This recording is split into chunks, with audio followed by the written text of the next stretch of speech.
আমি সন্তুষ্ট আমি বিচার পাইছি, আমি বিচার পাইছি, আমি সন্তুষ্ট। তারা আরে আক্রমণ করে বুঝছেন, তারা আরে হুমকি টুমকি দিয়ে মামলা নিশ্চিত না হলে হাতে থাকতে জন্য। এই মামলাটা 22/4/2013 তারিখে ঘটনা। এটা হলো 14 গ্রাম ছোট্ট খিল্ডে থানাতে অন্তর্গত। এখানে বাদী হইল দেলোয়ার হোসেন, তার ছেলে আনোয়ার হোসেনকে এই আসামিরা তাকে মারধর করে এবং তাকে নৃশংসভাবে হত্যা করে এবং তার দোকানপাট এবং বাড়িঘর লুট করে এবং তাদেরকে আগুনে পুড়িয়ে তাকে আগুনে মেরে ফেলে এবং এতে তার ভাই মাসুদও আহত হয়।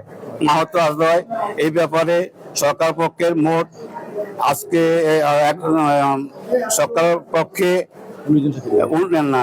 11 জন সাক্ষ্য গ্রহণ করা হয় এবং এই সাক্ষ্য গ্রহণে সুন্দরভাবে প্রমাণিত হয় আসামির বিরুদ্ধে আসামি মোহাম্মদ জিয়াউদ্দিন জিয়া এবং আসামি মোহাম্মদ জুয়েল রানা, তাদেরকে দণ্ডবিধি 302 এবং 34 ধারায় প্রমাণিত হয় মৃত্যুদণ্ড দণ্ডিতকরণ বিজ্ঞ আদালত এবং প্রত্যেককে 1 লক্ষ টাকা জরিমানা, ওনাদের আরো 1 বছর বিনাশ্রম কারাদণ্ড দণ্ডিত করেন।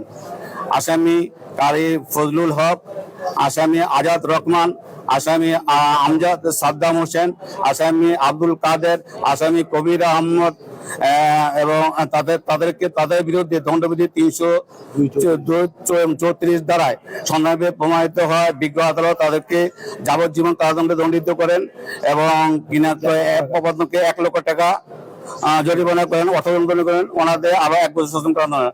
আর বাকি 12 জনকে এই মামলা হইতে বিজ্ঞ আদালত খালাস প্রদান করেন। 5 জন যাবজ্জীবন হয়েছে আর 12 জন খালাস পাইছে। জি হলো সাবডিভিশন সার্ভিস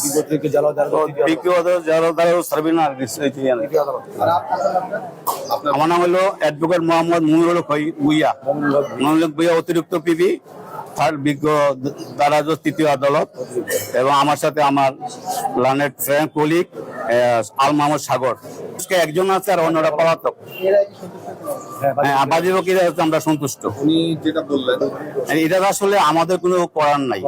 এটা প্রশাসনের যদি তারা তারা জিডি করতে পারে, থানাতে জিডি করলে অথবা থানা তাদের ক্রিয়া করতে পারে। সাজা পড়ানো গেলে আমরা দূরত্ব তাদেরকে করার চেষ্টা করবো।